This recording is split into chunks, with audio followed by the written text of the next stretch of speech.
Alright guys, welcome to a brand new video about the Redmi Note 10 Pro, and these videos will also apply to the Redmi Note 10 Pro Max. Now, today we are talking about the first ever video on a custom ROM on PhoneOps, and this is going to be very interesting because before I actually put out the first video, I have used this ROM at least for a week. That is the reason it took a lot of time. I've played games on it. In this video, you will be able to see the gaming review with the FPS meter. You will be able to see the battery backup, the charging speed, the smoothness of the ROM. Everything is going to be amazing going forward. Every single day you should have a video on the custom ROMs about Note 10 Pro, B11X and also the Poco X3 Pro. So before we get into the details, if you haven't already, please subscribe because it doesn't cost you anything and it really motivates us to make amazing content like this. Now without further ado, hello awesome people, welcome to PhoneOps. My name is Kailash. Let's get going.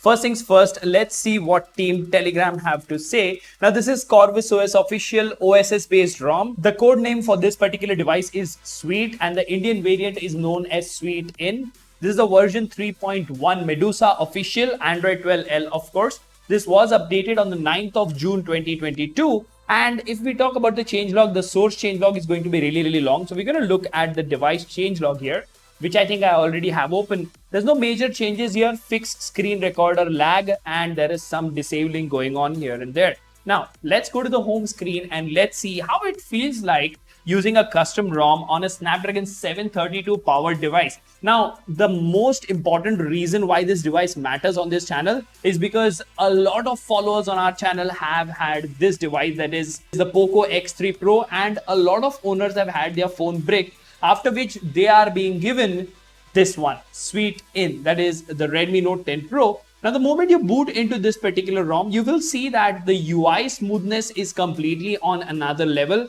Compared to MIUI, this performance is really fast and really sweet, right? If you go to this Google feed, you will notice that even though this is a 700 series chipset, the smoothness on Google feed is rock solid. There are no problems whatsoever. Even while scrolling, if you move to the home screen, you will see that it works just fine. Now, there is one thing that I noticed, which is a difference between, custom ROMs on 700 series chipsets versus custom ROMs on 800 series chipsets, is the animations on this for some reason are faster. I mean, that's definitely a good thing, but it doesn't have those buttery, smooth, relaxed animations and stuff. But that's okay. That is not at all an inconvenience. Now, if you swipe from the top to bottom, you will see that you do have a ton of quick tiles. Now, of course, this is Corvus OS we are talking about, and this will have the best of both worlds. This will have the best of performance from this device and the best of customization. Now, I would not go as far as to call this a gaming ROM because there is no such thing that exists. But nonetheless, there are quite a lot of gaming related functions and features on Corvus OS which will make you interested in this particular ROM and video. So watch the video till the end.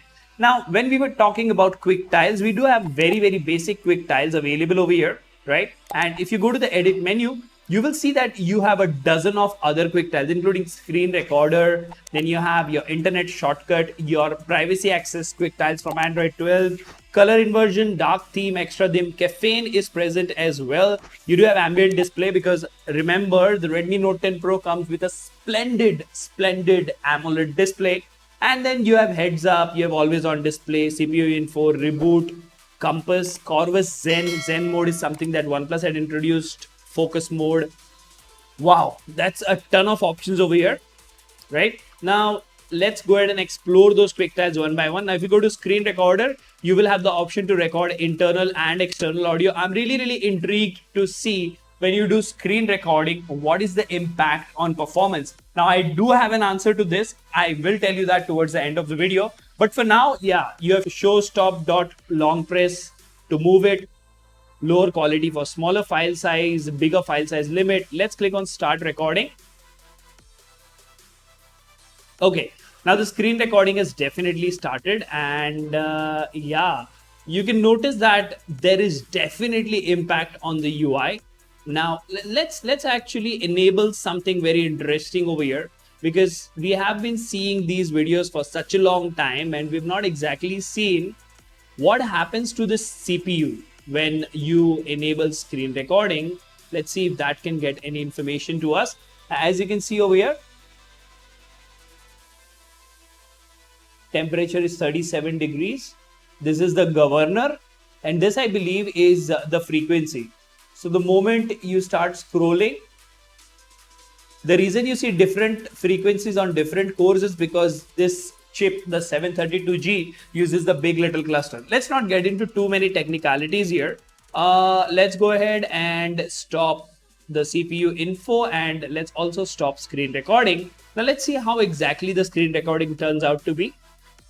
Okay, it's available for us. Let's go ahead and open this. Okay, the screen recording has definitely started, and yeah, you can notice that there is definitely impact on the UI. Now let's actually enable. Okay, so although the UI was a slight jittery, the screen recording itself is pretty good. And if you ask me about external audio recording, I think it takes about 3 or 4 seconds before that secondary noise cancelling microphone kicks in. So if you're planning to do long recording sessions, after the first 5 seconds, your external audio is going to be absolutely fine. So as far as screen recording is concerned, no major issues there. You have all the other tiles like ambient display, caffeine, and these features are present and they work absolutely fine. You do have a power menu over here, which gives you option to advanced power menu as well. And this is a shortcut for settings, which works just fine. Now, the moment you boot into this particular ROM, of course, as with every AOSP custom ROM, you will notice that this is definitely a very, very pure and vanilla ROM. It does come with G apps, but no major challenges there. And as far as the camera application is concerned, you don't really get one. Let's see if we have ANX camera over here. We don't really have ANX camera. Now, let's quickly go to settings over here. And let's go to about. But before we go to about, you see this? The settings has a different layout. This is the complete Corvus information for suite. Very, very nice layout done there. This is completely your personal info. Very nice. You have a search bar over here. And then you have Corvus settings and device settings. So we will get into Corvus settings in a bit, but before that, let's talk about device settings. So if you go to about phone and you go to Android version, you will see that this comes with the Phantom kernel, which is updated on the 8th of June. SE Linux status is enforcing and the security patch is of May. So I think in the next update, they will give us a June security patch. And apart from this, if you go to things like apps, you don't have the game mode over here. If you go to notifications, just like any other Android 12 ROM, you can enable notification history. Battery, you don't have thermal profiles over here, but we will talk about that. If you go to battery usage, it's been on and off. I've been getting pretty good 6 to 7 hours of screen on time. And because this is a 700 series chipset, it's definitely geared towards, preserving your battery life. So it's a good experience as far as battery life is concerned. And the dual speakers are working fine. But look at the amount of customizations, including per app volume control, touch vibration, screenshot sound can be enabled or disabled, vibration intensity. Even in the sound settings menu, you do have a ton of customizations. Then if you move on to display, you have your lock screen customization, you have your screen timeout, you do have prevent accidental wake up, that is pocket mode, which is a good thing.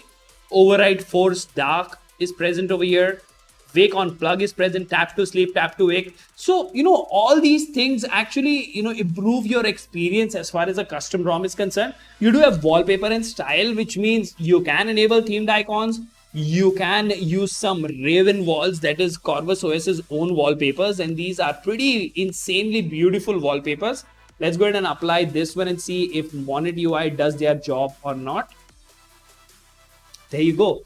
It looks so beautiful when Monet UI works absolutely fine. So pretty good experience as far as, the look and feel of the ROM is concerned. But we are not done yet, right? We are yet to look at Corvus settings. You do have security in which you have app lock as well. So yeah, good thing is app lock is present. You have face and fingerprint unlock. That is a good thing.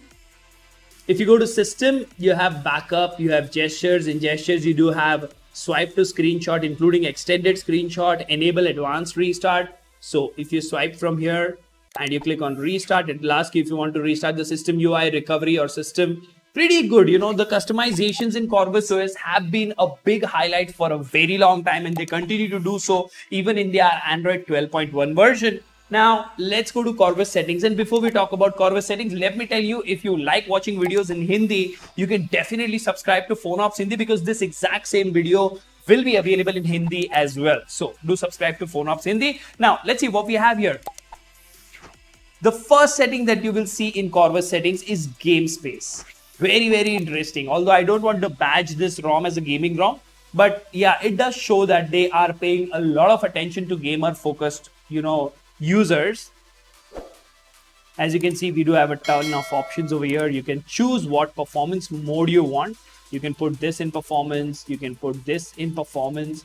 Angle is an experimental driver UI or driver, mode. So let's not get into that. But there are a ton of customizations here. You can decide to disable heads up, in-game ringer mode, block full screen event, disable auto brightness, disable swipe to screenshot, and stay away. So yeah, the gaming mode is there. You can override Monet UI with the theming section. Very, very interesting amount of customizations available over here. Splendid job. You can go ahead and customize the status bar as per your liking. So if you go to status bar items, you have clock and date settings over here. Colored icons is something you can enable. Status bar, double tap to status bar. Wow, the amount of customizations that you have is splendid. You can customize a lot of quick settings here. Lock screen customization is present. So let's see here. Oh, this is very, very light, the always on display. Okay, as you can see over here. Moving on, you do have battery styles, battery percent, toggle colorful battery icon. Now if you go to notification, you will see you have heads up, reticker, ambient edge lightning. Very, very nice. Buttons and nav bar. And last but not the least, you do have miscellaneous, which allows you to unlock higher FPS in games and unlimited photo storage. So these are two very, very important options. Although on a Snapdragon 732, will you be able to do 90 FPS gaming? I think so. If you're not casting, streaming, or recording, not exactly 90 FPS, but you will get more than 70 FPS most of the time. That is a big plus for gamers. And we'll quickly show you 1 minute of BGMI and 1 minute of Apex Legends. Let's go ahead and have a look at that. Now remember, before we start the gameplay, you will be seeing 44, 39 FPS because I was recording the screen as well. Now watch the clip and then I'll show you live over here how much you get in lobby.